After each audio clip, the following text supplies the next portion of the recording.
అందరికీ నమస్కారం. ఈరోజు మనం చెప్పుకోబోయే కథ పల్లెటూరి అమ్మాయి.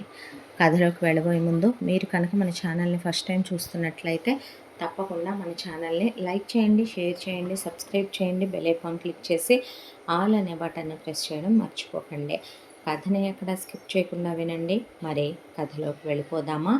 కాత్యాయని రామలింగం దంపతుల గురించి చెప్పాలంటే రామలింగాంది 200 ఎకరాల ఏకచక్క భూమి, బంగారం పండే పొలం.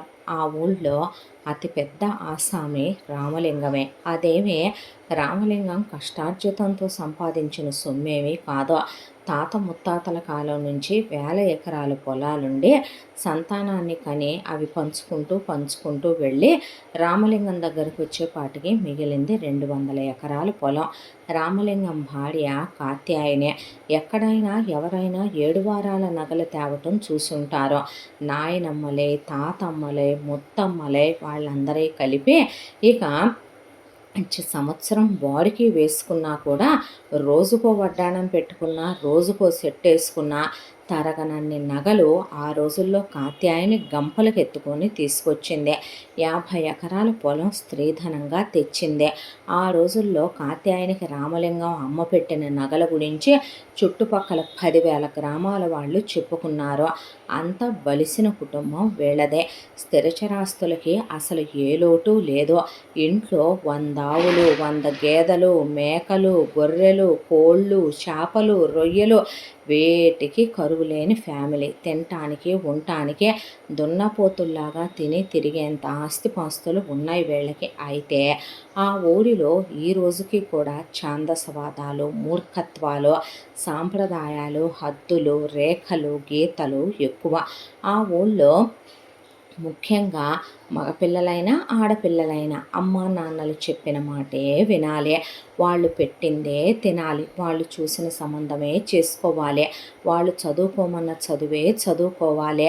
వాళ్ళు ఎవరిని చూపిస్తే వాళ్ళని చేసుకొని ఎంత ఇస్తే అంతా తీసుకొని మూసుకొని అత్తారిళ్ళకి వెళ్ళిపోవాలి. అత్తారిళ్ళల్లో కొట్టినా, తిట్టినా, నష్టం వచ్చినా, లాభం వచ్చినా, వాళ్ళని పడేసి ఉతికినా, సావగొట్టినా పుట్టింటికి వచ్చి చెప్పుకోవటాలు ఉండవు. ఇక ఆ తర్వాత వాళ్ళ మొగుళ్ళు ఒకవేళ వాళ్ళని వదిలేసి వాళ్ళ మీద మోసిపోయి ఉంపుడు గత్తెలతో తిరిగినా, లేదా వాళ్ళ మొగుళ్ళు వాళ్ళని వదిలేసి సచ్చినా తీసుకొచ్చి ఆ అమ్మాయిల్ని పిల్లలు పుట్టకపోయినా మొగుడు సచ్చిన విధవల్ని చేసేస్తారు ఆ ఊళ్ళో. ఇక మొగుడు సచ్చినా దాని రాతెటు విధవే. అది చిన్నపిల్లైనా ఇంకో పెళ్లి చేయరు. మొగుడు వదిలేసిన దాని బతుకు విధవే.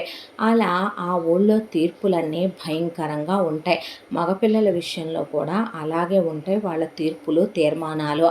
ఏదైనా మాట వినకపోయినా, ఎవరైనా ఎదురు సమాధానాలు చెప్పినా అమ్మవారి పేరు చెప్పి ఆ ఊళ్ళో పాడుబడ్డ బావుంటుంది. బలవంతంగా కాళ్ళు చేతులు కట్టి రాయి కట్టేసి అమ్మా నీకే బలిస్తున్నామని ఆ బావిలో తోసేసి మూసేస్తారు అక్కడ మనుషుల్ని. ఆ పాపం దేవత మీదకి వెళ్ళిపోద్ది, వాళ్ళకి తగలదు. అది ఊరి పెద్దల నిర్ణయం, తీర్మానం. ఇలా పైశాచికమైనటువంటి సాంప్రదాయాల్ని, మూర్ఖత్వాల్ని అవలంబించేటటువంటి ఊరదే. ఈ మధ్యకాలంలో కాస్త గత 100 సంవత్సరాలుగా స్వతంత్రం వచ్చి తగలడిన తర్వాత కాస్త మగపిల్లల్ని చదివించటం, ఒక 50 ఏళ్ళుగా కాస్త ఆడపిల్లల్ని చదివించటం చేస్తున్నారు. అది వాళ్ళకి ఫారెన్ సంబంధాలు, బయటోళ్ళ సంబంధాలు వస్తే ఇక వాళ్ళకి కాస్తో కూస్తో చదువులు రాకపోతే ఆడపిల్లల్ని చేసుకోమని వెళుతున్నారు. కాబట్టి వీళ్ళు ఎంత సొమ్ము పెట్టినా చదువుకోని అమ్మాయికి సంస్కారం ఉండదు అంటున్నారు. కాబట్టి వీళ్ళు తొక్కి నార తీసేసి ఇళ్లల్లోనే నృత్యాలు, ఇళ్లల్లోనే సంగీతాలు నేర్పిస్తారు ఆడపిల్లలకి. అలా కాకుండా వాళ్ళకి అక్షర జ్ఞానం ఉండాలి. ఇంట్లో తలెత్తితే వాళ్ళు స్కూల్లో. ఎక్కడైనా ఇప్పటి వరకు అసలు విని ఉన్నామా మనం? నిజంగా ఇదే మొదలేమో వినడం నాకు తెలిసినంతవరకే. గర్ల్స్ కాలేజెస్ చూసాం మనం. జూనియర్ ఇంటర్ కాలేజెస్ అని, డిగ్రీ కాలేజెస్ అని, పీజీ కాలేజెస్ అని. కానీ ఆ ఊళ్ళో ఆడపిల్లలకి వేరే స్కూలు, మగపిల్లలకి వేరే స్కూలు ఉంటది. ఆడపిల్లలకి పంతులమ్మలు మాత్రమే చదువు చెప్పాలి. ఆ పంతులమ్మల్ని కలవటానికి వాళ్ళ మొగుళ్ళు కానీ, కొడుకులు కానీ, తమ్ముళ్ళు కానీ, నాన్నలు కానీ, అన్నలు కానీ, చుట్టాలు కానీ వాళ్ళు పనిచేసే చోటికి రాకూడదు. మగపిల్లలది ఊరికి చివరెక్కడో ఉంటుంది బడి. అందులో మగ మాస్టర్లు మాత్రమే మగపిల్లలకి పాఠాలు చెప్పాలి. ఫర్ సపోజ్ రిప్రొడక్షన్ లాంటి లెసన్లు ఉంటే అసలు అవి వాళ్ళు తొలగించేస్తారు పాఠ్యాంశాల్లో నుంచే. మొత్తం ఆ ఊరి పెద్ద కొడుకు నిర్ణయిస్తాడు ఏ పాఠ్యాంశాలు పిల్లలకి చెప్పాలని. అవే చెప్పాలి. అంతకు మించి టీచర్లు ఏదో బీఈడీలు చదివాం కదా, మాకేదో నాలెడ్జ్లు ఉన్నాయి కదా అని చెప్పి సొంత ఉపోద్ఘాతాలు, సొంత తెలివితేటలు వాడే నాలెడ్జ్లు పెంచి వాళ్ళకి లేని జ్ఞానాలు ఇవ్వకూడదు. మగపిల్లల దగ్గరకు వచ్చేపాటికి కసరత్తులు చేయించాలి. ఆడపిల్లల దగ్గరకు వచ్చేపాటికి తల దించుకొని అత్తారిళ్లల్లో ఎలా ఉండాలో అది ఒక స్పెషల్ క్లాస్ ఉంటుంది డైలీ వాళ్ళకి. ఆ క్లాసు టీచర్ అమ్మలు చెప్పాలి. ఇది అక్కడ జరిగేటటువంటి తంతు. ఇలా రోజులు గడిచిపోతూ రామలింగానికి కాత్యాయనికి 2 పిల్లలు పుట్టుకొచ్చారు. ముందు కొడుకు వేదవ్యాస్, ఆ తర్వాత కూతురు భూమి. కర్మ కాల్చుకొనే పుట్టారు ఆ పిల్లలిద్దరూ కూడా. అయితే అంతకు ముందు వరకే ఆ ఊళ్ళో ఆపరేషన్లు చేయించుకోవటాలు లేవు ఆడవాళ్ళు. ఎంతమంది పుడితే అంతమందిని కనెక్కడ పడేయటమే. కాకపోతే ఈ మధ్య కాలంలో కాస్త అవేర్నెస్లు కలిగించి గవర్నమెంట్ వాడొచ్చి తలకాయ కొట్టుకొని వెళ్ళటం వల్ల కాస్త 2 పుట్టాక 3 పుట్టాక ఆపరేషన్లు చేయించుకుంటూ కాత్యాయనికి కూడా 2 పుట్టాక ఆపరేషన్ చేయించాడు రామలింగం. కొడుక్కి కూతురికి కాస్త వయసులో తేడా కూడా ఉంది. వేదవ్యాసుని ముందుగా మగపిల్లల స్కూల్లోనే వేసి ఆ తర్వాత మగపిల్లల కాలేజీలోనే వేసి డిగ్రీ పీజీ వరకు చదివించే ఆ అబ్బాయికి ఇష్టం లేకపోయినా తీసుకొచ్చి వ్యవసాయంలో తొక్కేశాడు రామలింగం. ఆ తర్వాత ఇక పిల్లాడికి పెళ్లి వయసు వచ్చింది అనే దాంతో వాళ్ళే పెళ్లి సంబంధాలు వెతకటం మొదలుపెట్టారు. ఆ ఊళ్ళో ప్రేమించటాలు, ప్రేమలు అసలు అలాంటివి అంటే ఏంటో కూడా మగపిల్లలకి తెలియదు, ఆడపిల్లలకి తెలియదు. వాళ్ళు చూసి ఒకళ్ళని నిర్ణయిస్తే వాళ్ళు నచ్చారా, నచ్చలేదా, బాగున్నారా, బాలేదా ఇలాంటి క్వశ్చన్లు వాళ్ళు ఆడపిల్లల్ని అడగరు, మగపిల్లల్ని అడగరు. వాళ్ళు చూసిని వాళ్ళు చేసుకొని కాపురాలు చేసుకోవాలి అంతే. అంతకు మించి నోరెత్తకూడదు. నిజం చెప్పాలంటే వేదవ్యాస్ చిన్నప్పటి నుంచి చాలా మంచివాడు. తల్లి తండ్రి ముందు నోరెత్తదు. ఏమైనా కావాలంటే వాళ్ళ నాన్న కాలి దగ్గర కూర్చొని కాలి వేళ్ళ గోళ్ళు గిల్లుతూ కాళ్ళొత్తుతూ, ఏమండి అబ్బాయికి పుస్తకాలకి ఒక 100 రూపాయలు కావాలంట. అనే రామలింగం అంటే అదేనండి, అబ్బాయి చదువుకి 100 రూపాయలు కావాలంట అంటాడు రామలింగం. బయట వాళ్ళ విషయంలో కాత్యాయని ఎంత పాపిష్టితనంగా మాట్లాడుద్దంటే ఓం నారాయణాయ స్వాహ పక్కింటిది లేచిపోయిందంటగా, ఓం కేశవాయ స్వాహ ఎదురింటి దాని మొగుడు పక్కింటి దాన్ని తలుపు కొట్టాడంటగా, ఓం మాధవాయ స్వాహ ఏంటి ఇంతకీ విషయం అని బట్టలు ఉతికే అమ్మినో అంట్లు తోమే అమ్మినో కనుక్కోవటం, అన్యాయంగా అరాచకంగా ఒకళ్ళని దుమ్మెత్తిపోయటం, ఒకళ్ళ అన్నీ కావాలి. వంటగదిలో నుంచి బయటికి వెళ్ళదు కానీ వ్యవహారాలు. ఆ అబ్బాయికి తల్లి ధోరణి అస్సలు నచ్చదు. తండ్రి నందిని పందంటే పంది అంటది, పందిని నంది అంటే నంది అంటదే. ఇక రామలింగం విషయానికి వస్తే అన్యాయమైన అక్రమమైన ఊళ్ళో వాళ్ళిచ్చే తీర్పులన్నిటికీ కూడా తను తల ఒగ్గే, తను కూడా ఒక చెయ్యేసి అన్యాయంగా తను కూడా ఒక మాటనే ఎన్నో అరాచకాలు, అక్రమాలు, అన్యాయాలు ఆ ఊళ్ళో తండ్రి చేసేదే. ఆ అబ్బాయి తండ్రికి ఎదురు చెప్పలేడు. ఎందుకంటే బయటికి వెళ్ళి బ్రతుకుదామంటే తను చదివిన చదువుకి ఇంట్లో నుంచి పారిపోయి ఎక్కడున్నా వీళ్ళు పట్టుకొస్తారో. పోనీ అలాగైనా దూరంగా వెళ్ళిపోయి బ్రతకడానికి బయట ప్రపంచం ఇంకా ఘోరంగా ఉంది. పైగా తనకి హక్కు ఉంది ఆస్తి మీద. తన హక్కుని ఎందుకు వదిలేసుకోవాలి అనే దాంతో నాకు అనవసరమని అసలు ఆ అబ్బాయి అమ్మ నోట్లోనూ నోరు పెట్టడు, నాన్న నోట్లోనూ నోరు పెట్టడు. తనేంటో తన పనేంటో చూసుకొని ఏదైనా విషయం ఉంటే నాన్నగారు ఇలా, అమ్మ ఇలా అని చెప్పేసి పక్కకు తప్పుకునే తత్వం వేదవ్యాస్తి. ఆ తర్వాత వీళ్ళే ఒక సంబంధం చూశారు వేదవ్యాస్‌కే. వీళ్ళ కుటుంబమే ఇలా ఉందంటే, వీళ్ళ కుటుంబం కన్నా ఘోరమైన కుటుంబంలో పుట్టి పెరిగిన పిల్ల కాంచన. ఆ అమ్మాయిని చేసుకున్నాక జీవితం ఎలా ఉంటదో, ఏ నరకంలో పడబోతున్నానో అనుకున్న వేదవ్యాస్‌కి కాంచన దేవుడు మల్లెల జల్లు కురిపించినట్టే వచ్చింది జీవితంలోకే. చాలా మంచి పిల్ల. ఆ అమ్మాయికి కూడా తన పుట్టింటి వాళ్ళ నైజము నచ్చదు. వీళ్ళు చేసే అన్యాయాలు, అక్రమాలు నచ్చవు. డిగ్రీ వరకు చదువుకుందే. హౌస్ వైఫ్‌గానే ఉండాలి. ఇల్లు కదలటానికి వీల్లేదు. కాత్యాయనితో పాటు వంటగదిలో ఉండాలి. గొంతెత్తి మాట్లాడకూడదు. ఇక ఆ అమ్మాయి పళ్ళు కనపడేలా నవ్వకూడదు. మొగుడిని కౌగిలించుకోవటం, ముద్దు పెట్టుకోవటం, సరసాలాడటం ఇలాంటివి ఉండకూడదు. అయినా మొదటి రాత్రి రోజే మొగుడు పెళ్ళాం మాట్లాడుకుని ఆ అబ్బాయే పిల్లలు పుట్టకుండా బర్త్ కంట్రోల్ కొన్నాళ్ళు వాడుకుందామని లైఫ్ ఎంజాయ్ చేయాలని చెప్పి వాళ్ళు బెడ్రూమ్లో మాత్రం చాలా క్లోజ్గా ఉండేవాళ్ళు. దొంగతనంగా పెళ్ళానికి అవని ఇవని తెచ్చిచ్చేవాడు వేదవ్యాసు. ఆ అమ్మాయి అత్త ముందు నోరెత్తకూడదు, మావ ముందు నోరెత్తకూడదు. ఇక భూమి విషయానికొస్తే చిన్నప్పటి నుంచే ఆ అమ్మాయికి ఇంట్లోనే సంగీతం, నృత్యం, పురాణాలు, ఇతిహాసాలు, గ్రంథాలు ఇవన్నీ నేర్పిస్తూ ఆడపిల్లలు స్కూల్లో వేసి చదివిస్తూ లోకజ్ఞానం లేకుండా, తెలివితేటలు లేకుండా 4 గోడల మధ్య పెట్టి పెంచుతూ ఇంట్లో సంగీతం, ఇంట్లో నృత్యం నేర్పించుకొచ్చారు వీళ్ళు. ఆ తర్వాత ఆ అమ్మాయి కాస్త పెరిగి పెద్దదైన తర్వాత ఏమన్నా కావాలంటే నాన్నని డైరెక్ట్గా అడగకూడదు. ముందు అమ్మ దగ్గరికి వెళ్ళి అమ్మ పుస్తకాలకి ఒక ₹100 కావాలి ఇప్పించవా అని అడగాలి. అన్న అడిగినట్టే. అమ్మ వెళ్ళి నాన్న గోళ్ళు గిల్లి అడుగుద్దే. అలా ఇస్తే తీసుకోవాలి. నోరెత్తటానికి లేదు. చిన్నప్పుడు లంగా జాకెట్లు, తర్వాత లంగా ఓణీలు, ఇప్పుడు చీరలు. వాళ్ళ వదిన అంతే, ఆ అమ్మాయి అంతే. ఇక వాళ్ళ అన్నయ్య విషయానికి వస్తే చిన్నప్పుడు నిక్కరు, చొక్కా, ఆ తర్వాత వయసుకొచ్చిన తర్వాత చిన్న చిన్నవి పంచెల్లా చుట్టుకునే లుంగీలు, ఆ తర్వాత వయసుకొచ్చిన తర్వాత తెల్ల లుంగీలు, వాటి మీద తెల్ల షర్ట్లు వేసుకోవాలి. అంతకు మించి ప్యాంటు షర్ట్లు వేసుకోవటాలు లాంటి ఆ ఊళ్ళో యాక్సెప్టెన్స్ ఉండదు, మగవాళ్ళకైనా ఆడవాళ్ళకైనా.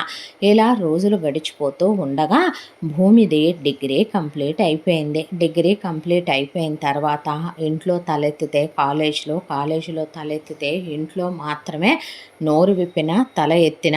వేదవ్యాసు పొలం డబ్బుల్లో పాపం వాటిల్లో వీటిల్లో ఓ 25,000 50,000 చేతిలో ఖర్చులకుంటాయని ఉంచుకొని భార్యకి చెల్లెలికి అమ్మ దగ్గర నాన్న దగ్గర అడగటం ఎందుకని చెరొక ₹5,000 ఖర్చులకు ఉంచుకోమని ఇస్తే ఏం చేసుకుంటాం అన్నయ్య, ఎందుకు మేము ఇంట్లో నుండి బయటకు వెళ్ళేది ఏమైనా ఉందా? వెళ్ళినా మేము ముఖానికి పౌడర్ రాసుకోకూడదు, లిప్స్టిక్ వేసుకోకూడదు, ఇంట్లో తయారు చేసిన కాటుక బొట్టు కుంకుమే పెట్టుకోవాలి.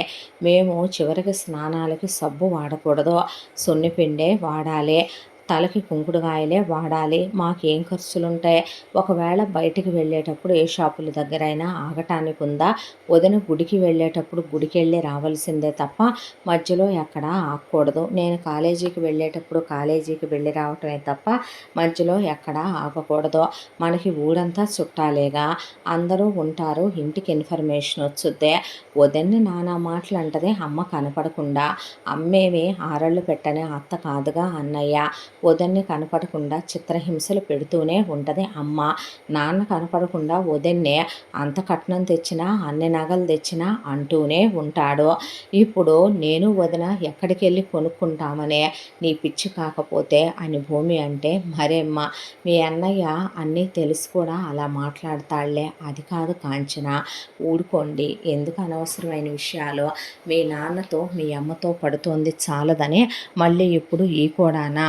ఆ అబ్బాయి అత్తమామలు వచ్చి కూడా ఆ అమ్మాయినే అత్తంటే ఇంకా పడు పర్లేదు, ఆస్తి రేపొద్దున మీ మామ చాలా మీకే పెడతాడు, తొందరగా పిల్లల్ని కనవే, కడుపు పండట్లేదేంటే అని ఆ అమ్మాయిని ఆ పసరు తాగమని ఈ పసరు తాగమని ఇస్తే వేదవ్యాస్ తీసుకెళ్ళి దెబ్బలో కొట్టేవాడు వాటినే.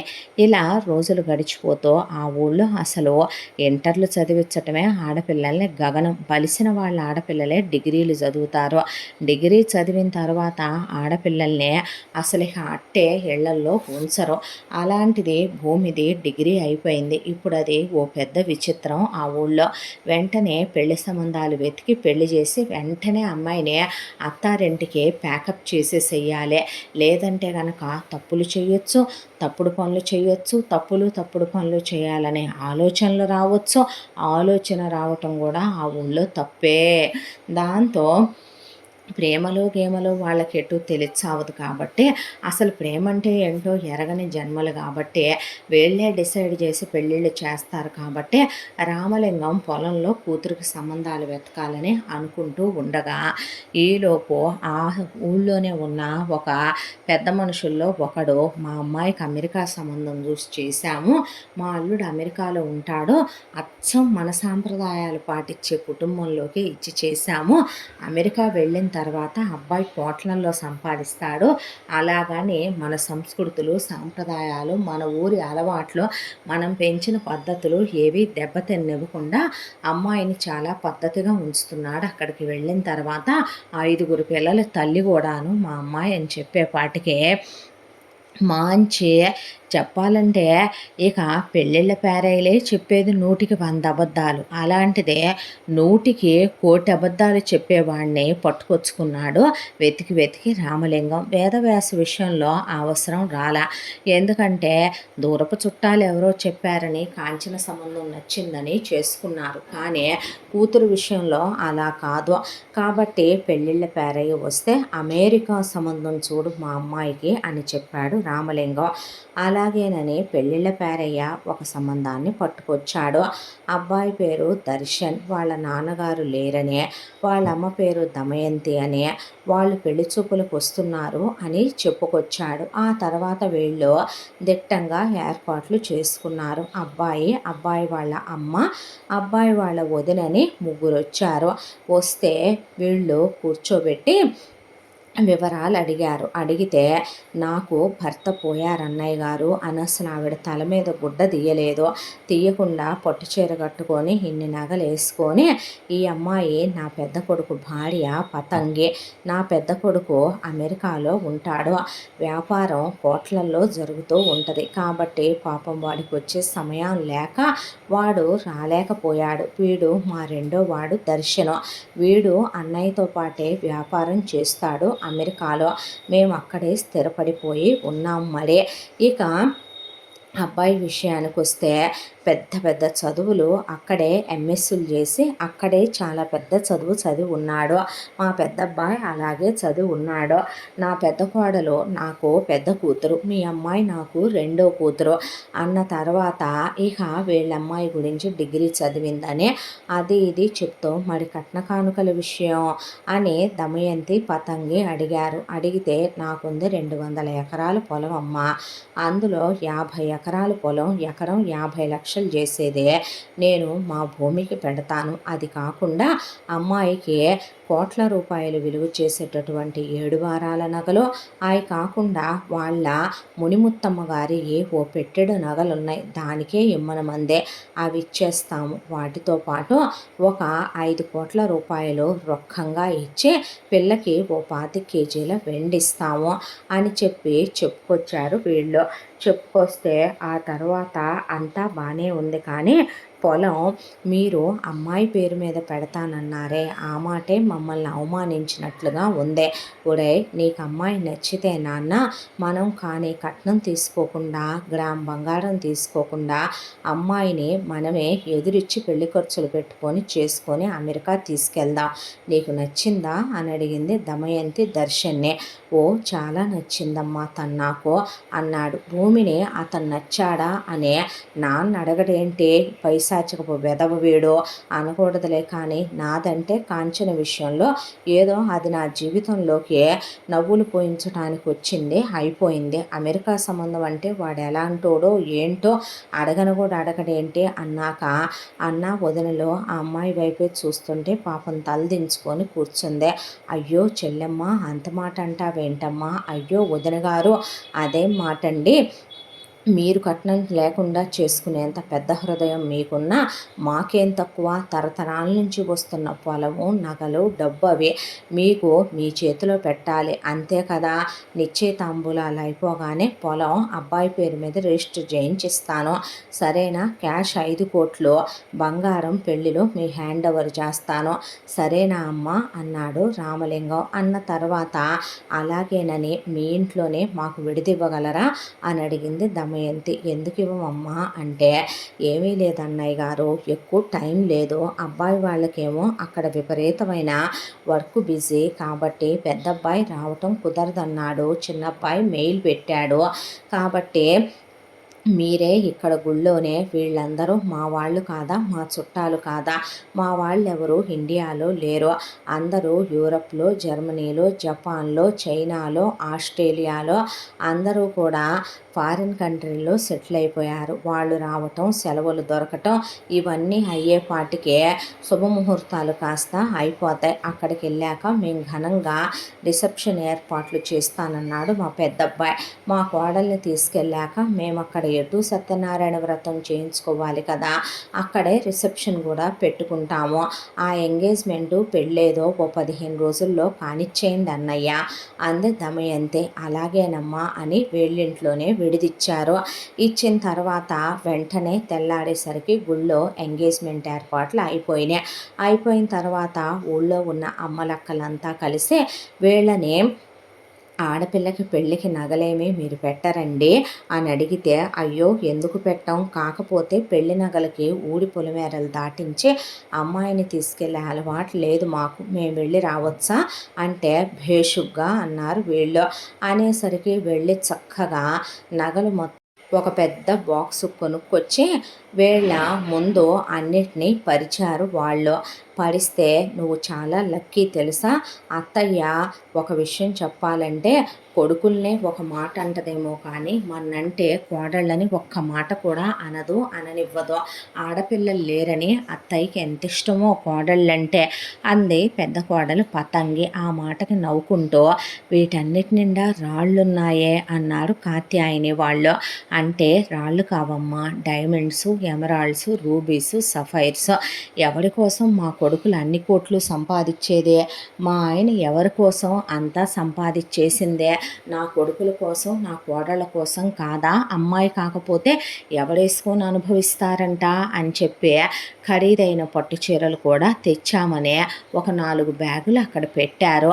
పెట్టిన తర్వాత ఇక ఒక రోజున భూమి దిగాలుగా కూర్చుంది. కాంచన వెళ్ళి భూమి భుజం మీద చెయ్యేసి, ఏమిట్రా ఆలోచిస్తున్నావు అంటే, అతను మంచివాళ్ళనే ఉన్నాళ్లే, అమెరికా వెళితే గనక ప్రశాంతంగా అక్కడైనా సుఖపడు, టైంకి ఇంత తిను, పద్దాక అసలు ఇక్కడికి రాకు, అక్కడికి వెళ్ళిన ఆడపిల్లలు వాళ్ళకి నచ్చిన బట్టలు వేసుకోవచ్చు, వాళ్ళకి నచ్చినట్టు అంత పౌడర్ రాసుకొని బొట్టు పెట్టుకొని కడుపుకు నచ్చిందే అంత తినొచ్చు, అక్కడ ఛాందసవాదాలు ఏవి ఉండవు, ఆవిడ కాస్త మంచిదే అనుకుంటాను, నీ తోడుకోడలు కూడా కాస్త ప్రపంచ జ్ఞానం ఉన్న అమ్మాయిలాగానే ఉంది అంటే, ఏమో వదిన, అతను ప్రేమించే భర్త అవుతాడో అవడో తాళి కట్టాక ఖచ్చితంగా ప్రేమించే భర్తనే అవుతాను అన్నాడు వెనక నుంచి దర్శన్. ఉలిక్కిపడి ఒక్కసారిగా కాంచన, భూమి, వ్యాసు లేచి నుంచున్నారు. అది చిన్నపిల్ల, ఏదో తప్పుగా, పర్లేదు, నాకు మీ ఊరు వచ్చినప్పుడే అర్థమైంది మీ అమ్మా నాన్నలు ఎలాంటి వాళ్ళో, ఈ ఊరు ఎలాంటిదో, మిమ్మల్ని వాళ్ళు ఎంత మూర్ఖత్వంగా పెంచారో, లోకజ్ఞానం తెలియకుండా పెంచారో. నేను నిన్ను ఒక విషయం చెప్తాను, నేను నిన్ను ఆకాశంలో నడిపిస్తాను, నీళ్ళ మీద నడిపిస్తానని చెప్పను కానీ కళ్ళల్లోంచి కన్నీరు రాకుండా చూసుకుంటాను, నువ్వంటే నాకు చాలా ఇష్టం, ఐ లవ్ యూ అనే.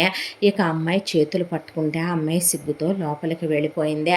అబ్బాయి నచ్చాడమ్మా అని అన్నయ్య వదిన అడిగితే నచ్చాడని చెప్పిందే. చాలా మంచోళ్ళలాగానే ఉన్నాళ్లే అన్నారు వీళ్ళు. ఆ తర్వాత దర్శన్ సిటీకి షాపులకి వెళ్ళి ఫెరారో రోచర్ చాక్లెట్లు, వాటితో పాటు ఆ అమ్మాయి కోసమని కొన్ని పేస్ట్రీ పీసెస్, అలాగే కొన్ని చీజ్ కేక్స్, వాటితో పాటు ఆ అమ్మాయి కోసమనే ఇయర్ రింగ్స్, బ్రేస్లెట్స్, అవి ఇవి అని చెప్పి ఒక 4-5 రకాల చీరలు, 4-5 రకాల డ్రెస్సులు అవి ఇవి తీసుకొచ్చి గిఫ్ట్లు అని చెప్పి ఆ అమ్మాయికి ఇచ్చాడు. ఇస్తే అమ్మో నాకు భయం అండి అంటే, ఎందుకు ఆ చేతులు రేపైనా నేను ముట్టుకునేవేగా, ఇటివ్వు నీ చేతులకి నేనే ఆ బ్రేస్లెట్ వేస్తా అనేసరికి వద్దని తీసుకొని పారిపోయింది భూమి. ఆ తర్వాత వీళ్ళే చాలా భారీగా పెళ్లి ఏర్పాట్లు చేసి పెళ్లి ముహూర్తాలు పెట్టించి పెద్ద పెద్ద వంట వాళ్ళని పిలిపించి పెళ్ళి చేయటం మొదలుపెట్టారు. పెళ్లిలో వాళ్ళకి మెహందీలు, హల్దీలు, సంగీతులు ఇలాంటివేవి ఉండవు. అవి ఆ ఊర్లో నిషిద్ధం. ఫోటోలు తీయటం, వీడియోలు తీయటం ఆ ఊర్లో నిషిద్ధం. ఆ ఊర్లో వాళ్ళు ఇప్పటికే డెవలప్ అయింది ల్యాండ్లైన్ ఫోన్ల వరకే, సెల్ ఫోన్లు వాళ్ళు వాడకూడదు. దట్టు ఆ ఉన్న ల్యాండ్లైన్ ఫోన్ కూడా ఇంటి యజమానైన మగవాడి చేతిలో ఉంటుంది తప్ప దాని తాళం ఆడవాళ్ళు ల్యాండ్లైన్ ఫోన్ చివరికి కాల్ వచ్చినా ఎత్తకూడదు. అది మోగి మోగి పిచ్చి కుక్కల్లే అరిసి అరిసి ఆగిపోవాల్సిందే. ఆ ల్యాండ్లైన్ ఫోన్ కూడా ఆ ఊళ్ళో జస్ట్ ఒక 10 కుటుంబాలకు ఉంటుంది. అది 100 ఎకరాల ఆసాముల దగ్గర నుంచి 500 ఎకరాల ఆసాముల పొలాలు ఉన్న వాళ్ళ ఇళ్లల్లో మాత్రమే ఉండాలి. మిగతా వాళ్ళు ఆ ఫోన్లు పెట్టించుకోవటానికి కూడా వీల్లేదు ఆ ఊళ్ళో. కాబట్టి ఎవరికి ఫోన్ జ్ఞానము లేదు, టీవీ జ్ఞానము లేదు, వీడియోలు ఇక ఫోటోలు అలాంటి వాటి జ్ఞానాలు కూడా ఆ ఊళ్ళో ఎవరికి లేవు. ఈ అమ్మాయి పెళ్ళి కూడా అలాగే నలుగులు వేసి ఆ తర్వాత తలస్నానాలు చేయించి వాళ్ళ సాంప్రదాయాల ప్రకారం కాలిగోళ్ళు తీయించి ఒకప్పటి పద్ధతుల ప్రకారం చేసినట్టుగానే పెళ్ళి జరిపించేశారు. పెళ్ళికి ఫోటోలు, వీడియోలు ఏవీ లేవు. ఆ తర్వాత పెళ్లి జరగగానే మొదటి రాత్రి ఏర్పాట్లు చేశారు. గదిలోకి పంపించారు భూమిని. పంపించిన తర్వాత దర్శన్ చేపట్టుకున్నాడు. భూమి భయంతో వణుకుతుంటే భయంగా ఉందా అన్నాడు. చాలా భయంగా ఉంది, టెన్షన్గా ఉంది అంది. అంటే సరే అయితే నువ్వు ఇంకేమీ కంగారు పడి భయపడాల్సిన అవసరం లేదు. మన తొలిరేయి ఇలా భయాలతో వీళ్ళందరి మధ్య ఇక్కడ జరగటం నాకు ఇష్టం లేదు. అమెరికా వెళ్ళిన తర్వాత చక్కగా అక్కడ మన రిసెప్షన్ కంప్లీట్ అయిన తర్వాత నేను ఏ దీవికో తీసుకెళ్తాను నిన్ను. అక్కడ చక్కగా దీవులు కూడా బుక్ చేసుకోవచ్చు. అక్కడ మనం హ్యాపీగా ఒక రకంగా మొగుడు పెళ్ళాలం కాబట్టి బట్టలు లేకుండా తిరిగినా ఆ దీవుల్లో మనెవడు పట్టించుకోడు. మనకు నచ్చినట్టు మనం ఉండొచ్చు. అర్థమైందా నీకు? ఇక్కడ నన్ను దూరం పెడుతున్నావు కానీ అక్కడికి వెళ్ళాక దూరం పెడితే ఊరుకునేది లేదు అన్నాడు. అంటే ఆ అమ్మాయి తల దించేసుకుంది. నిద్రపోతావా అని చెప్పి వెంటనే పడుకుండిపోయింది. దిండు కౌగిలించుకొని కాలు చేసుకొని దిండు మీద అలా వీళ్ళకి 3 నిద్రలు కంప్లీట్ అయిపోయినాయి. ఆ తర్వాత అమ్మాయి పాస్పోర్టు వీసా కూడా రెడీ అయిపోయింది. అన్నయ్య మరి మేము అమ్మాయిని తీసుకొని బయలుదేరాల్సిన సమయం వచ్చింది కదా అన్న తర్వాత నగలు వెండి ఇచ్చేయండి, నేను ట్యాక్స్ కట్టుకుంటాను. ఇస్తానన్న 5 కోట్ల రూపాయలు ఇచ్చేస్తే నేను వాటిని కూడా ఇక్కడి నుంచి అక్కడికి డాలర్లుగా మార్చి తీసుకెళ్ళి వ్యాపారంలో ఇన్వెస్ట్ చేసి తన పేరు మీదే తన కోసమని కొన్ని షేర్లు కొంటాను అని చెప్పాడు దర్శన్. అలాగేనని వీళ్ళు మొత్తం ఇచ్చేశారు. ఆ తర్వాత కూతురు కోసం అని చెప్పి పెట్టెలు పట్టు చీరలు, దాంతోపాటు పచ్చళ్ళు, వడియాలు, స్వీట్లు, హాట్లు, ఉప్పు చేపలు, ఎండు చేపలు, దానికి తోడు పికిల్స్ అన్నీ కలిపి ఒక పెద్ద లారీకి ఎత్తారు వీళ్ళు. ఎత్తిన తర్వాత వాటన్నింటినీ కూడా నేను సిటీకి వెళ్ళిన తర్వాత ఇంకొక లారీకి మార్చుకుంటానులేండి అని చెప్పి వాళ్ళు అక్కడి నుంచి పక్క టౌన్కి వెళ్ళేసరికి ఒక లారీ, అక్కడి నుంచి సిటీకి వెళ్ళేసరికి 3 లారీలు మార్చి లాస్ట్ లారీలోకి మార్చగానే వాటన్నిటికీ రామలింగం వాళ్ళతోనే డబ్బులు కట్టించి ఇంకా మీరు వెళ్ళండి, మిమ్మల్ని చూస్తే ఎయిర్పోర్ట్లో మీ అమ్మాయి ఏడుస్తుంది, మళ్ళీ బాధతో అత్తారింటికి తీసుకెళ్ళడం నాకు ఇష్టం లేదు అంది దమయంతి. సరేనని వెళ్ళేటప్పుడు వ్యాసు కాంచన కలిసి దగ్గరికి తీసుకొని ధైర్యంగా ఉండని, జాగ్రత్త జాగ్రత్తగా ఉండని, మాకు నువ్వు ఫోన్లు చేయకపోయినా పర్వాలేదు, ఉత్తరం ముక్క రాయమని, నువ్వు బాగోవటమే మాకు కావలసిందని, నువ్వు సంతోషంగా ఉండాలని ఆ అమ్మాయికి చెప్పి పంపించారు. ఆ తర్వాత ఇక ఎయిర్పోర్ట్‌కి వచ్చారు. ఎయిర్పోర్ట్‌కి వచ్చేసరికి అమ్మ వాళ్ళు ఇచ్చినటువంటి అవన్నీ ఏవి అని అడిగింది భూమి. అవన్నీ వేరే విమానంలో మనం వెళ్ళేసరికి అమెరికాకు వస్తాయి అని చెప్పాడు దర్శన్. ఆహా! సరేలే అలాగైతే అన్న తర్వాత కూర్చొని ఉంది భూమి. కూర్చొని ఉన్న తర్వాత ఈ పాస్పోర్టు ఇవన్నీ నీ దగ్గరే పెట్టు కూర్చో అని చెప్పి దర్శన్ తాగటానికి భూమి కోసమని కోల్డ్ కాఫీ తెచ్చిచ్చాడు. వదిన నువ్వు తీసుకోమని పతంగికి ఇస్తే పతంగి అనుకోకుండా బుక్కు చదువుతూ భూమి మీద వలకబోసేసింది. అయ్యయ్యో నీ మీద పడిపోయాయా అని చెప్పి ఇక్కడే వాష్రూమ్ ఉంటుందా లోపలికి వెళ్ళి క్లీన్ చేసుకొచ్చుకో, నీట్గా క్లీన్ చేసుకో, మళ్ళీ ఫ్లైట్లో ఇబ్బంది పడతావు, వేరే పోనీ బట్టలు మార్చుకుంటావా, పర్లేదక్క నేను వాష్ చేసుకుంటానులే, టైం ఉంది ఫ్లైట్కి పర్లేదని చెప్పింది పతంగి. ఆ తర్వాత ఒక అరగంటకి భూమి బయటకు వచ్చి చూస్తే దర్శన్ లేడు, దమయంతి లేదు, పతంగి లేదు. ఎయిర్పోర్ట్కి అట్లా కారు దిగి లోపలికి వచ్చేటప్పుడే పొల్యూషన్ అని దర్శన్ క్యాప్ పెట్టుకొని మాస్క్ పెట్టుకొని గ్లాసెస్ పెట్టుకున్నాడు. దమయంతి మాస్క్ పెట్టుకొని కళ్ళజోడు పెట్టుకొని మామగారు లేరని తల మీద గుడ్డ కప్పేసింది. తోడుపాళ్ళు పొల్యూషన్ అని స్కార్ఫ్ కట్టేసుకొని గ్లాసెస్ పెట్టేసి గ్లౌజులు వేసేసుకుంది. ఆ అమ్మాయిని మాత్రమే వాళ్ళు అలా తీసుకొచ్చారు లోపలికి. తీసుకొచ్చిన తర్వాత భూమి ఎయిర్పోర్ట్లో అరిచింది, వెతికింది, ఏడ్చింది. ఒక రోజంతా పిచ్చిదానిలాగా కనపడ్డ వాళ్ళని కనపడని వాళ్ళని అందరినీ అడిగి అడిగి అడిగి అలిసిపోయి విసిగిపోయి వేసారిపోయి అక్కడే ఒక కుర్చీలో పడి అలా పడుంది వెక్కిళ్ళెక్కిళ్ళు పెట్టి ఏడుస్తూ. పోలీసులు ఆ అమ్మాయిని చూశారు, ఎవరని ఆరా తీశారు. తీస్తే ఆ అమ్మాయిని ముందిక్కడి నుంచి పోలీస్ స్టేషన్కి తీసుకెళ్లారు. ఇక ముందు భయపడుతూ భయపడుతూ వెళ్ళిన ఆ అమ్మాయి లోకజ్ఞానం ఏం తెలుసు, వాళ్ళ ఊరు తప్ప ఏ రోజైనా పక్క ఊరు ఎలా ఉంటుందో తెలుసా భూమికి, తెలియదు కదా. దాంతో ఇక పోలీసులకి జరిగిన కథ అంతా చెప్పి ఏడ్చింది. వాళ్ళు వెంటనే ఎయిర్పోర్ట్కి వచ్చి సీసీ కెమెరాలన్నిట్లో చెక్ చేస్తే మనుషుల అమ్మాయిని తీసుకొచ్చింది నిజం, కానీ తీసుకొచ్చిన వాళ్ళు అసలు ఎవరో ఏంటో ఏమీ తెలియలేదు. ఆ అమ్మాయి పాస్పోర్ట్ చూస్తే అది ఫేక్ పాస్పోర్ట్. అసలు ఆ అమ్మాయి చెప్పిన లెక్క ప్రకారం ఎవరు ఆ పేరులతో అబ్రాడ్ వెళ్ళటానికి ఏ కంట్రీకి టికెట్లు బుక్ చేసుకొని లేరు.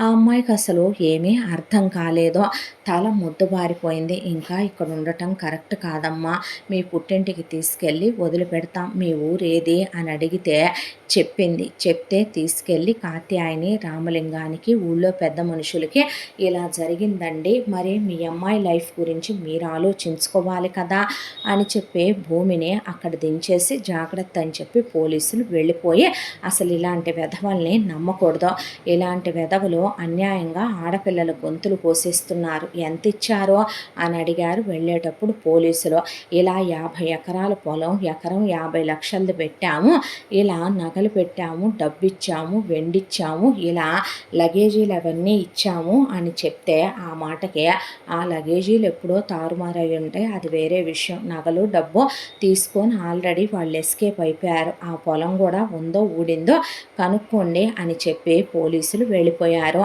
ఆ పొలం గురించి కనుక్కునే లోపే ఆ పొలం ఆల్రెడీ కూడా వీళ్ళు ఒక ఫ్యాక్టరీ వాళ్ళకి ఎకరం 50 లక్షల చొప్పున పెళ్లికి ముందే అమ్మేసి రిజిస్ట్రేషన్ కూడా చేసేసారని దర్శన్ వాళ్ళెప్పుడో డబ్బులు ఇచ్చామని చెబితే రామలింగం వాళ్ళు వాళ్ళకి అడ్డం తిరగటానికి వెళ్తే వాళ్ళు లాయర్లని పోలీసుల్ని దింపి చెల్లదు, మీరు మీ అల్లుడికి కాబోయే అల్లుడికని పెట్టుకున్నారో అతను మాకు అమ్మేశాడు, ఇంకా మీరు మా మీదకి రావటం ఏంటి అని వాళ్ళు వీళ్ళ మీదకే ఎదురు కోర్టుకు వెళ్తామనే పాటికి వీళ్ళు తగ్గక చేయగలిగింది ఏమీ మిగల్లేదు. దాంతో వచ్చి రామలింగం అలా కూర్చుండిపోయాడు. ఆ అమ్మాయిని పడేసి తుక్కు తుక్కుగా కొట్టేసింది కాత్యాయనే. ఊళ్ళో ఆడవాళ్ళందరూ కూడా ఇక్కడ 3 నిద్రలు అయినప్పుడే మనుగుడుపుల్లోనే మొగుడికే అన్నీ ఇప్పి చూపించుంటే మొగుడిని వల్లో వేసుకొని ఉంటే వాడసలు నీ చుట్టూనే కుక్కలాగా తిరిగేవాడు. అలా కాకుండా అంటి ముట్టనట్టు సిగ్గుపడతా మెలికలు తిరిగిపోతా ఉండుంటావు. అందుకే వాడికి నువ్వు నచ్చలేదు. చక్కగా వాడి దారిన వాడు పలాయనం చిత్తగించిపోయాడు. ఇప్పుడు ఇది మీ ఇంటి విషయం కాదు, ఊరి విషయం. తీసుకొచ్చి విషయాన్ని పంచాయతీలో పెట్టమంటే వ్యాస్కి కాంచనకి విషయం అర్థం కాలేదు. నాన్న, చెల్లిని కొడతావేంటి, పంచాయతీల్లో పెట్టడమేంటమ్మా, నోరు మోయ్, పనికి మాల వెధవ, ఏంట్రా గొంతు లేస్తుంది, ఏంటి మాట్లాడుతున్నావు, ఈ వయసులో అవసరమైతే మీ అమ్మకు ఆపరేషన్ రీఓపెన్ చేయించి ఇంకొక ఇద్దరిని కంటాను, లేదంటే నేను ఇంకో పెళ్లి చేసుకున్నా మీ అమ్మ కాదందో, నరికి పోగులు పెడతాను నోరెత్తితే అన్నాడు రామలింగం. వెళ్ళే వ్యవహారం పంచాయతీలో వెలిసింది.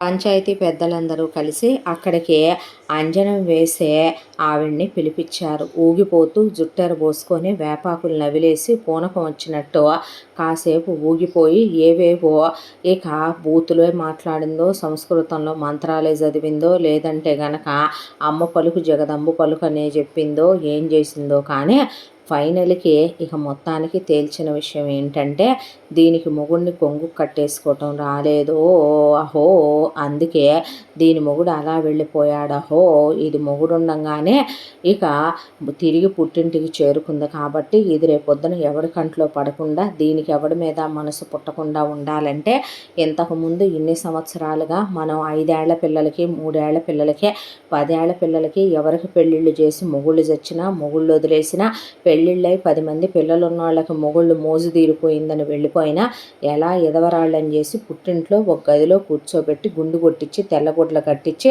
జీవితాంతం సూర్యరశ్మి కూడా తాకకుండా ఉంచాము, దీన్ని కూడా అలాగే ఉంచాలి అని ఆ అమ్మాయి మెడలో తాళి నలబూసలు పుటిక్కిని తెంచేసి కాళ్ళు మెట్టలు లాగేసిందే. ఇక ఊరి పెద్దలు అందరూ కలిసి మరి అదే రామలింగం విషయం అంటే సరే మీరేది చెప్తే అదే అన్నారు కాత్యాయని రామలింగం. అనేపాటికి కాంచన, మీకు దండం పెడతాను, నా ఆడపడుచు బతుకుని మీరు నాశనం చేయొద్దు, ఇది పైశాచికత్వం అంటారు. ముక్కుపచ్చలారని ఆడపిల్లని జీవితాంతం తీసుకెళ్ళి చీకటి గదిలో పడేసి దానికి గుండు కొట్టి స్వయం పాకం పడేయటం ఆ రోజు, అంతకన్నా పాపం ఇంకోటి ఉంటుందా? నా చెల్లెలికి అంత శిక్ష విధించొద్దు నానా నువ్వు, నోరు మోయ్ అనేసరికి కాంచన, ఏంటి నోరు మూసేదే, ఎంత అన్యాయం చేసి నా ఆడపడుచు జీవితాన్ని నాశనం చేస్తుంటే మేము చూస్తా ఊరుకోమా, అసలు నీ ఆడపడుచు సంగతి పక్కన పెట్టవే, నీ పెళ్ళయ్యి ఇప్పటికి 3 ఏళ్ళు అయిందే, నీ పెళ్ళైన 3 ఏళ్ల వరకు నీకు పిల్లలు పుట్ల, కరెక్ట్గా నీకు ఈ ఏడాది కాక వచ్చే ఏడాదికి అమ్మవారి కొలుపులున్నాయి, ఆ లోపు నువ్వు నెల తప్పావా సరే, లేదంటే గనక నీకు గొడ్రాలని పచ్చబొడిసేసి నీ మొగుడు బతికుండగానే నిన్ను ఎదవని చేసి నిన్ను నీ ఆడపడుచుతో పాటు ఇంకో చీకటి గదిలోకి పంపి నీ మొగుడికి ఇంకో పెళ్లి చేసి పిల్లల్ని కానిచ్చాల్సి వస్తుంది, మూసుకొని నుంచోమన్నారు ఆ అమ్మాయిని. సరే ఇప్పుడు విషయం నాది కాదు, నా తలరాత ఎలా ఉండాలని రాసుంటే అలా జరుగుద్దే, నాకు భర్త ఉన్నాడు, ఏది ఏమైనప్పటికీ నా ఆడపడుచును మాత్రం మీరు అలా చేయొద్దని కాళ్ళు పట్టుకున్నారు వ్యాసు కాంచన. ఆ తర్వాత భూమి, బాబాయ్, పెదనాన్న, మామయ్య, పెద్దమ్మ, అమ్మమ్మ, నానమ్మ, అక్కల్లారా, వదినల్లారా అనే అందరి కాళ్ళ మీద పుత్తడి బొమ్మ పూర్ణమ్మ పడినట్టు పడి మీకు దండం పెడతాను, మీ కళ్ళ ముందు పుట్టి పెరిగాను, నన్ను భర్తుండగానే విధవని చేస్తారా, ఇప్పటికే తాళి తెంచేశారు, నొసట కుంకం జరిపేశారు, నా మొగుడిని నేను ఎత్తుక్కొచ్చుకుంటాను ఎక్కడున్నాడనేది, ఒకవేళ నా మొగుడు కనుక కనిపించకపోతే నేను ఉరిపోసుకొని ఇదే పంచాయతీలో చచ్చిపోతాను, లేదంటే గనక మీరు అమ్మవారి బావిలోకి తోస్తారు కదా అందులో దూకి చచ్చిపోతాను, అంతేకాని నాకు మీరు అంత దారుణమైన శిక్ష విధించొద్దు, మీ కళ్ళ ముందు పుట్టి పెరిగాను నేను, మీ కాళ్ళు పట్టుకుంటానని ఆ అమ్మాయి అందరి కాళ్ళ మీద పడి తలకాయ పగిలిందాకా కొట్టుకొని వాళ్ళ కాళ్ళకి ఏడ్చేసిందే. ఏడ్చేసేపాటికి ఇక ఊరి పెద్దలంతా కలిసి ఒకటే డిసైడ్ చేసి ముందు అమ్మవారి ఎదురుగా ఎలుగుతున్న హారతి తెచ్చి భూమి చేత ఆర్పిచ్చి భూమి మీద నీళ్లు పోసి ఆ తర్వాత వాళ్ళ అమ్మ, నాన్న, అన్న, వదినల మీద ప్రమాణం చేసి నీకు 2 మండలాల సమయం ఇస్తున్నాం, నీకు ఆ 2 మండలాల సమయంలో కూడా నువ్వు తిరిగి నీ మొగుడిని ఎత్తుక్కొని ఒకటి వాడితో రావాలి. లేదంటే గనక నువ్వుగా తిరిగి రావాలి. ఎక్కడికైనా వెళదామని తోక జాడిచ్చి పారిపోదామని అనుకున్నావో అమ్మవారి నూతిలో నీ అమ్మ బాబుల్ని, నీ అన్న వదినల్ని రాయి కట్టి తోసేస్తాం, గుర్తుపెట్టుకో అని చెప్పారు. చెప్పిన తర్వాత ఈ ఊరు నుంచి నీకే సహాయం రాదు. నీ ఎమ్మటి ఎవరు నీ మొగుడిని వెతకటానికి రారు, ఎవరు వెళ్ళటానికి లేదు అని చెప్పేపాటికి ఇక వేదవ్యాస నేను వెళ్తానన్నాడు. నువ్వు వెళ్ళటం ఏంట్రా, నీ మొగుడుతో నీ పెళ్ళాంతో కాపురం ఎవడు చేసి నీ పెళ్ళానికి నువ్వు మొగుడు అయితే నువ్వు వెళ్తే అది ఎవరిని పిలవాలి? నీకు బొద్దులుగా ప్రతి రాత్రే ఈ ఊళ్ళో ప్రతి మగాడు వాడి పెళ్ళాం మీద చెయ్యి వేసాకే ఉంపుడు గత్తె దగ్గరకైనా వెళ్ళాలనే నియమం నీకు తెలీదా? అయినా నీ పెళ్ళానికి ఇప్పుడు నువ్వు కడుపు చేయాల్సిన నియమం ఉంది నీ మీద, నువ్వెక్కడికి వెళ్తావురా అన్న తర్వాత ఇక కాంచన భూమిని సరే మీరు చెప్పారుగా, మీరు చెప్పినట్టే చేసుద్దులే, మీరు చెప్పినట్టు 2 మండలాల్లో వచ్చుద్దులే అనే పంచాయతీ నుంచి ఇంటికి తీసుకొచ్చి ఎప్పుడు తిన్నావో ఏమో కాస్త అంత అన్నం మూట కట్టిస్తానుండు పచ్చడేసి అని చెప్పి అత్తయ్య మామయ్య మీ కాళ్ళకి దండం పెడతానంటే ఏడు అన్నారు కోడల్నే. అనేసరికి ఒకవైపున వేదవ్యాస గబగబా ఓ పేపర్ తీసుకునే వాడు దొరికి మంచోడైతే తిరిగి తీసుకురామ్మా, ఒకవేళ వాడు దొరకలేదు మంచోడు కాదు అని తెలిసిందనుకో అసలు నువ్వు తిరిగి రాబాకు, మేము ఉంటే ఉన్నాం పోతే పోయాం అని రాసి ఆ అన్నంలో ఆ లెటర్ని పెట్టేశాడు. కాంచన తన పుట్టింటోళ్ళు పెట్టిన నగల్లో కొన్ని నగలు, మొగుడు బీరువాలో పంట పొలంలో నుంచి వాటిల్లో వీటిల్లో పిక్కిన డబ్బుల్లో నుంచి 1,00,000 రూపాయల డబ్బులు అందులో పెట్టి ఈ డబ్బులు పెట్టి జాగ్రత్తగా వాడుకొని వాడిని జాగ్రత్తగా వెతుకమ్మా అని ఒక కాగితంలో రాసి కవర్లో పెట్టి అన్నం మూటగట్టి చేతికిచ్చిన తర్వాత దాంతోపాటు ఒక చీరాను ఒక జాకెట్టు లంగా ఇస్తున్నానని చెప్పి అత్తామామల ముందే ఆ అమ్మాయికి సద్దిలో పెట్టి అవి మూటగట్టి ఇచ్చేసింది. ఇంతటితో పల్లెటూరి అమ్మాయి కథ మొదటి భాగం పూర్తి. రెండో భాగంతో మళ్ళీ కలుసుకుందాం. తప్పకుండా మన ఛానల్ని లైక్ చేయండి, షేర్ చేయండి, సబ్స్క్రైబ్ చేయండి, బెల్ ఐకాన్ క్లిక్ చేసి ఆల్ అనే బటన్ని ప్రెస్ చేయడం మర్చిపోకండి. ఇంత మంచి కథను మనకు అందించిన కథ రచయిత్రి జి యామిని శ్రీనివాస్ గారు. రెండో భాగంతో మళ్ళీ మీ ముందుకు వస్తాను. కథని మిస్ చేయకుండా ఎవ్రీ పార్ట్ వినండి. ఈ కథ పర్సనల్గా కూడా నాకు చాలా నచ్చింది, అందుకే మీతో షేర్ చేసుకుంటున్నాను. Thank you so much.